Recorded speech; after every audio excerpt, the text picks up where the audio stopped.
Welcome everyone to A Call for Judgment. This is probably one of the funniest things I've ever seen in my life. So I felt the need to jump the gun and do a video on it so everybody can see it. And that is President Biden giving a speech to the quote-unquote free press. And of course, all the articles that came out about the speech were talking about how funny Biden is, how he's got great jokes, how he cracked jokes about his age. But if you actually listen to the speech, you are going to hear some of the funniest things you've ever heard. And it's not because he's cracking jokes about his age. It's because he's flat out lying to everybody in the entire world. Talking about this country being a democracy. Talking about we need to stop saying that the free press is the enemy of the people, the enemy of humanity. And saying that the free press is a pillar to society. Listen to this speech, because we all know we don't have free press in this country. He talks about how important the First Amendment is. Where is the First Amendment? And of course, he cracks jokes about one of the topics I always discuss, which is exactly how the Communist Party works. Because remember, the woke movement is just a new name for communism, about how they don't need to answer any questions, how they stand at a podium and walk away when the questions are asked. Because that's how a dictatorship, communist government works. Listen to this unbelievable speech. It is so freaking funny. Let me start on a serious note. Jill, Kamala, Doug, and I, members of our administration, are here to send a message to the country and, quite frankly, to the world. The free press is a pillar, maybe the pillar, of a free society, not the enemy. Thomas Jefferson wrote, you all know this quote, Thomas Jefferson wrote, "We're left to me to decide whether we should have a government without newspapers or newspapers without a government. I should not hesitate to prefer the latter." Just as I know your commitment is to continue to be in a free and fearless press. And that's what we honor tonight. So I just bought a Starbucks, and while I was here, I also bought this location in Atlas Earth. Now, And that's what we honor tonight. This is not hyperbole. You make it possible. You make it possible for ordinary citizens to question authority, and yes, even to laugh at authority without fear or intimidation. That's what makes this nation strong. So tonight, let us show ourselves and the world our strength, not just by the example of our power, but by the power of our example. Folks, I know a lot's changed in the press. I've had a lot of conversations with a lot of you. This is not your father's press from 20 years ago. No, I'm serious, and you all know it better than I do. But still, it is absolutely consequential and essential. After all, I believe in the First Amendment. Not just because my good friend Jimmy Madison wrote it.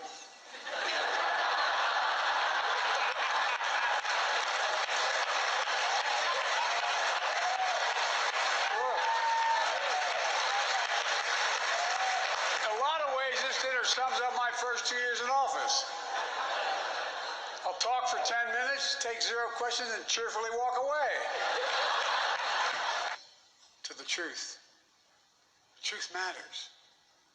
As I said last year at this dinner, a poison is running through our democracy and parts of the extreme press.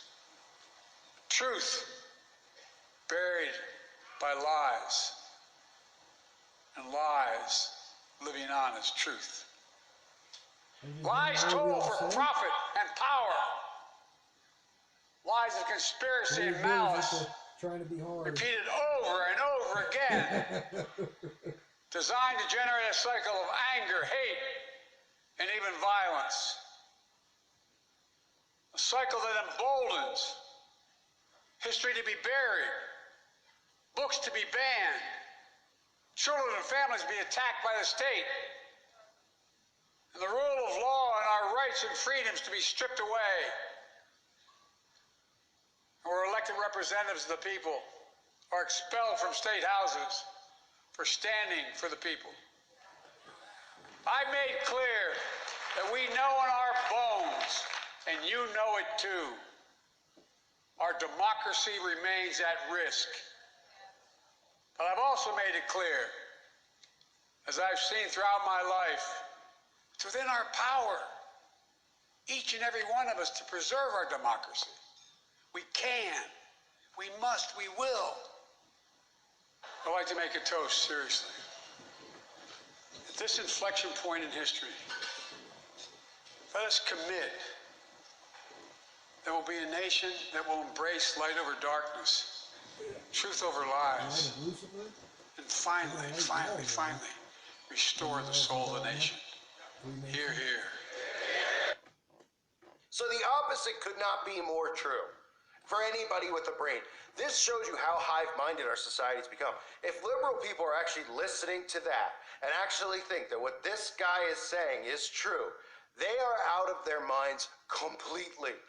They're actually acting as if free speech exists in this country. It only exists for communists, aka Democrats. And the best part was probably him saying that the press makes it possible for ordinary citizens to question and laugh at authority without fear of intimidation.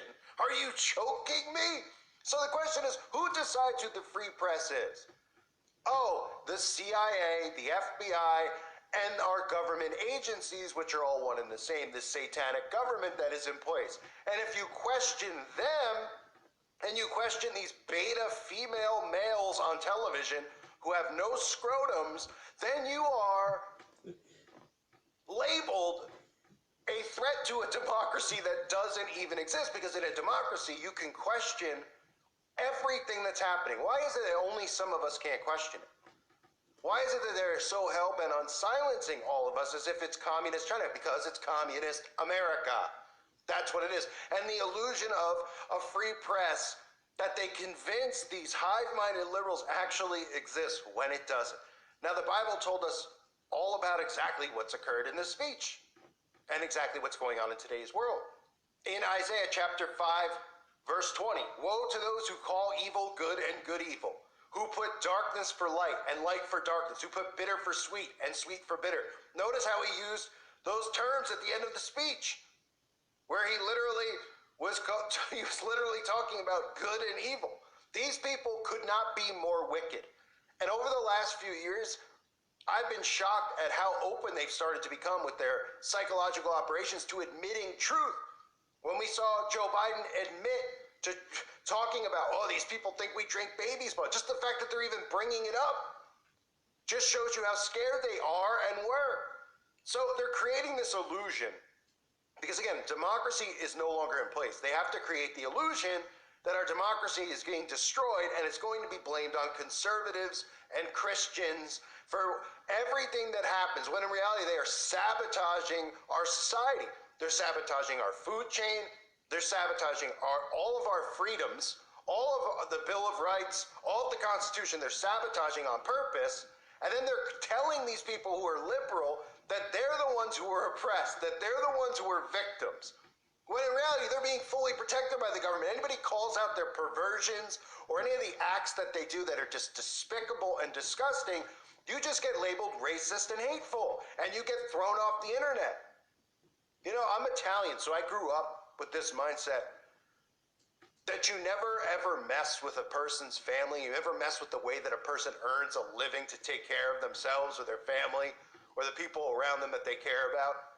That was always my mindset. I never thought I'd live in a world where they literally won't allow you to work if you don't take a certain thing that they wanted you to take in your body. Or live in a world where if you have a difference of opinion, they will take your income away. And other people would want that. When all this stuff started, we were all talking about, wow, they're going to take away free speech, they're going to take away monetization. And then they literally started doing that. And I thought to myself, well, there's no way that people who are liberal would want to see people lose their jobs, because who would want to see somebody lose their job or lose their income? Because that's how they feed themselves, or feed their family. Oh no, I was dead wrong. I didn't realize how hive-minded these people were.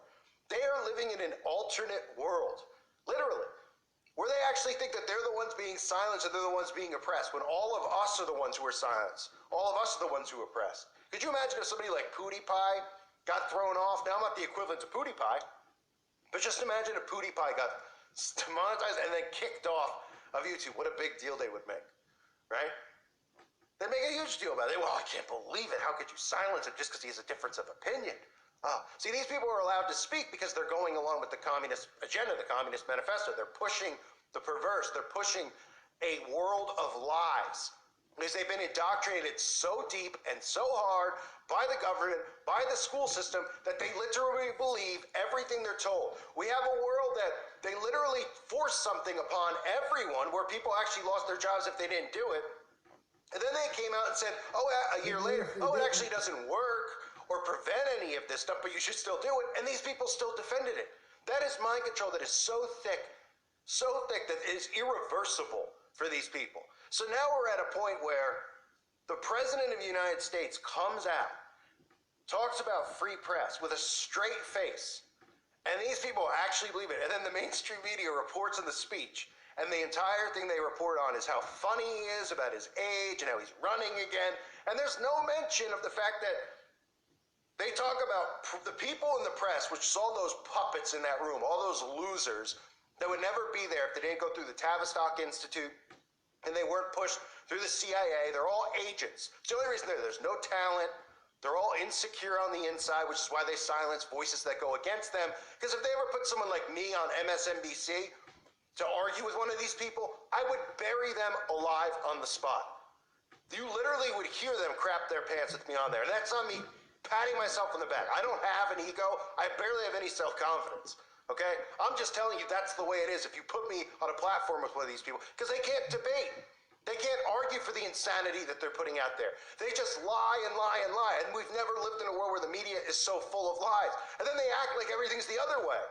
Because they're trying to be like, oh, well, Fox News, right? The one station that's out there that they allow to be out there so they can give the illusion that there's a left and a right. And so they can create this civil war, because without Fox News, they wouldn't be able to create it. And they're like, yeah, you know. And he's everybody in the room, patting him on the back. And they're all there clapping like, oh, we all deserve to be here. Oh, we're all so wonderful. All a bunch of insecure, talentless hacks sitting there acting as if it wasn't for those people, that regular people, as if those people are, regular people aren't on the same level as the people pushed down our throats on mainstream media. But they have the nerve to say that those people in that room who are from CNN, NBC, etc., make it possible to question and laugh at authority without fear of intimidation. When all the government is doing is trying to intimidate the crap out of anybody who speaks against what's happening. And they do things like the Tucker Carlson situation to intimidate you. That's what the point is. They do things like the Alex Jones trial to intimidate you. To say, oh man, I better stop, or I might get sued for questioning an event that occurs without any evidence. How dare I? Only these people can question it, because these people are selected and put there. And of course, they're smarter than we are. They're real journalists. We're not. I don't consider myself a journalist, and we all know that none of those people are journalists who are out there. They're peddlers of lies. But the fact that they have the balls to sit there and say that it's the press in that room that makes it possible to people to question authority, as if anyone in that room questions anything about the communist Biden administration or the Obama administration 2 terms prior, actually, because of them, doesn't have to fear intimidation. When our own government is assaulting its citizens, it is taking away free speech, it is taking away the right to bear arms, it is taking away the right for parents to have any say in how their children are educated in schools. And then they go, oh, book burning. Well, the only books that we see banned and removed are the Bible. That's the only book we hear story after story. I covered it 6 years ago. The Bible was considered the most dangerous the most dangerous book in America. That libraries should ban it. Where are we at now? Right? It's only a matter of months before they start coming out and saying, well, the people out there wouldn't be hateful and all that stuff if the Bible wasn't out there. You don't see where we're headed towards, this massive persecution? The fear of intimidation. We're going to demonetize you. We're going to defund you. We're going to send the IRS to your home. These are the things the government's doing. And then they sit there and with a straight face, they tell you that. It is absolutely, that was one of the funniest things I've ever seen. It is so hysterical that we actually live amongst people who stood and applauded in that room, which of course they did because they're agents. But in the comment section, there are people who are like, that's my president. That's Joe Biden. I mean, they are so brainwashed, living in such an alternate universe. I have no sympathy for the majority of these adults who sit and applaud this stuff. I have sympathy for the children who are born in the households of these liberals, these communists, who aren't going to get to learn about God because they're going to silence every one of us who tries to show them the truth, because we counteract what they do. I counteract what they do. All of us do. Whether it's your posts on Facebook or social media or the videos that I make, if you share them and then they take them down, it counteracts them because we're a bigger threat to them than anything out there. We don't have to threaten them with violence and all these things they pretend that's happening with these right-wing CIA events that they create, these patriot events. No, our voices are our sword, our weapon, and they fear it more than anything because they know that people like me and you can get through to the youth out there, and the youth are the ones they have to brainwash into this communist, satanic government that is already in place. What an absolute joke. I thank everyone for being here. Let me know what you think in the comment section below. Absolutely incredible. God bless all of you and your families.